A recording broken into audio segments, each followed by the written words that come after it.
Assalamualaikum warahmatullahi wabarakatuh. Baiklah, di sini saya akan menjelaskan mengenai materi timer encounter dan interface. Langsung saja kita masuk ke dalam videonya. Baiklah, langsung saja di sini saya akan membahas apa itu timer encounter interface.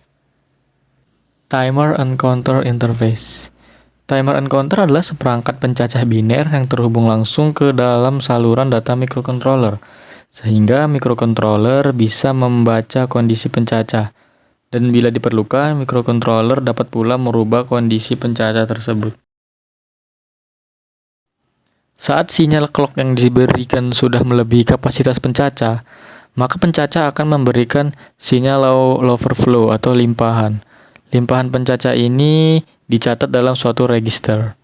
Timer pada dasarnya hanya menghitung pulsa clock. Frekuensi pulsa clock yang dihitung tersebut sama dengan frekuensi kristal yang dipasang, atau dapat diperlambat menggunakan prescaler dengan faktor. Sinyal clock yang diberikan ke pencacah dibedakan menjadi dua macam. Sinyal clock dengan frekuensi tetap yang sudah diketahui besarnya, pencacah bekerja sebagai timer atau pewaktu, karena kondisi pencacah tersebut setara dengan waktu yang bisa ditentukan secara pasti.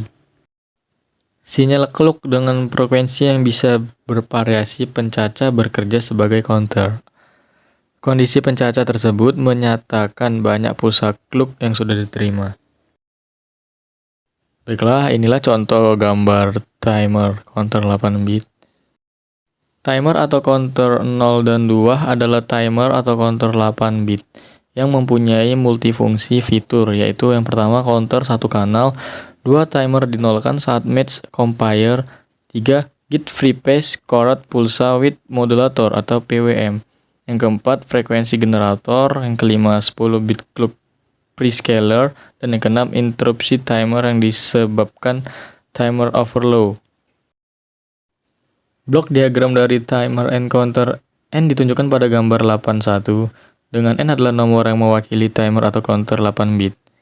Register timer 8 bit. Yang pertama itu ada register TNC, berfungsi sebagai register pencacah dari 0 nilai maksimum yang kita tentukan.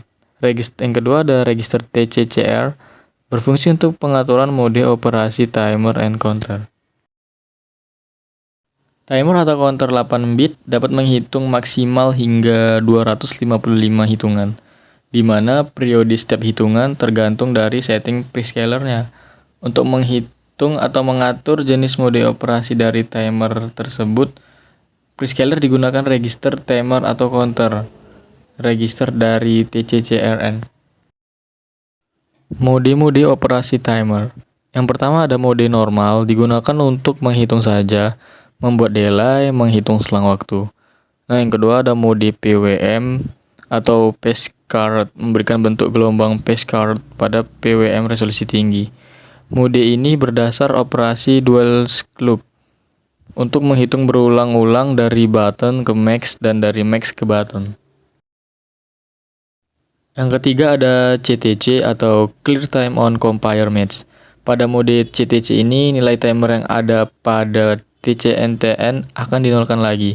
Jika TCNTN sudah sama dengan nilai yang ada pada register OCRN, sebelumnya OCRN di-set dulu, karena timer 0 dan 2 memaksimumnya 255, maka range-nya OCR 0 sampai 255.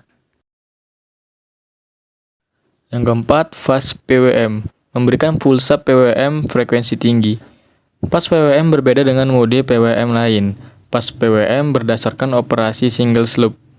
Counter menghitung dari button hingga TP, kemudian kembali lagi mulai menghitung berawal dari button.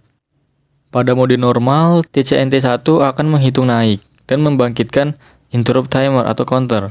Ketika nilainya berubah dari OXF ke 0x0, untuk menggunakan timer yang menghitung mundur, cukup dengan memasukkan nilai yang diinginkan ke TCNT1 dan menunggu sampai terjadi interrupt. Tetapi untuk timer yang menghitung maju, maka nilai yang dimasukkan ke dalam TCNT1 nilainya harus 65536 atau timer value. Berikut contoh gambar dari timer atau counter 8 bit. Baiklah, di sini ada register-register yang penting dalam mengaktifkan timer 16 bit. Yang pertama ada TCNT1 atau timer encounter. Digunakan untuk menyimpan nilai timer yang diinginkan. TCNT1 dibagi menjadi dua register, 8 bit yaitu TCNT1H dan TCNT11. Yang kedua itu ada TIM-SK and TIFR, Timer Interrupt Max Register dan Timer and Interrupt Flag. Register digunakan untuk mengendalikan interrupt, mana yang diaktifkan dengan cara melakukan pengaturan pada TIM-SK dan untuk mengetahui interrupt mana yang sedang terjadi. Baiklah, selanjutnya itu ada PWM atau Pulse Width Modulation.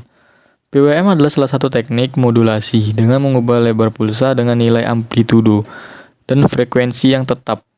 Pada satu siklus pulsa merupakan kondisi high, kemudian berada di zona transisi ke kondisi low.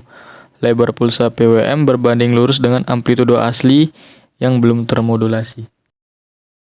Selanjutnya ada Dati cycle merupakan representasi dari kondisi logika high dalam suatu periode sinyal dan dinyatakan dalam bentuk persen dengan range 0% sampai 100%.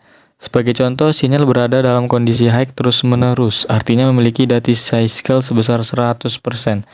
Jika waktu sinyal keadaan high sama dengan keadaan low, maka sinyal mempunyai Dati cycle sebesar 50%. Untuk membandingkannya terhadap tegangan DC, PWM memiliki 3 mode operasi, yaitu yang pertama ada inverted mode. Pada mode ini, jika nilai sinyal lebih besar daripada titik pembanding, maka output akan diset hingga 5 volt dan sebaliknya. Jika nilai sinyal lebih kecil, maka output akan diset low. Baiklah, yang kedua itu ada non-inverted mode. Pada mode ini, output akan bernilai high atau 5 volt jika titik pembanding lebih besar daripada nilai sinyal. Dan begitu juga sebaliknya. Ketiga itu ada toggle mode. Pada mode ini, output akan beralih dari nilai high 5 volt ke nilai low jika titik pembanding sesuai, dan sebaliknya. Komponen dengan kontrol output PWM. Komponen atau peralatan yang dapat dikontrol menggunakan sinyal PWM adalah komponen yang memiliki banyak kondisi keluaran. Berikut adalah daftar komponen yang dapat dikontrol dengan output PWM. Baiklah, di sini ada gambar LED dan beserta juga dengan gelombangnya.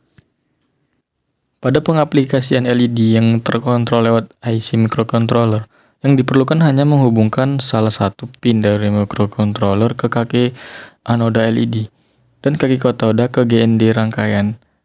Terkhusus jika menggunakan sinyal PWM, maka kaki anoda LED harus disambungkan ke pin PWM. Selain dapat dikontrol dengan data digital, komponen ini juga mampu dikontrol dengan output PWM. Perbedaannya adalah jika menggunakan digital, maka LED hanya akan memiliki dua kondisi, yaitu menyala dan tidak menyala. Sedangkan menggunakan output PWM, LED dapat memiliki lebih dari dua kondisi. Contohnya itu mati, menyala terang sekali, menyala redup sekali, dan seterusnya. Kemudian ada motor DC. Penjelasannya hampir sama dengan LED. Selain dapat dikontrol dengan data digital, komponen ini juga mampu dikontrol menggunakan PWM. Perbedaannya, jika menggunakan digital, maka motor hanya akan memiliki dua kondisi, diam dan berputar. Sedangkan jika menggunakan PWM, maka motor dapat memiliki lebih dari dua kondisi, yaitu mati, pelan sekali, pelan, normal, cepat, cepat sekali, dan seterusnya.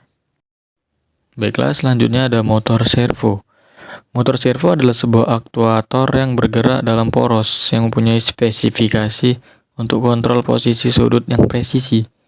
Banyak jenis motor servo, ada yang dikontrol secara serial ataupun dengan PWM. PWM harus diatur agar memenuhi standar sinyal input, dan motor servo dapat bergerak sehingga sesuai dengan perintah yang kita kirim lewat PWM. Baiklah, ini saja pembahasan yang dapat saya sampaikan mengenai materi Timer and Counter Interface. Lebih dan kurangnya saya mohon maaf. Terima kasih.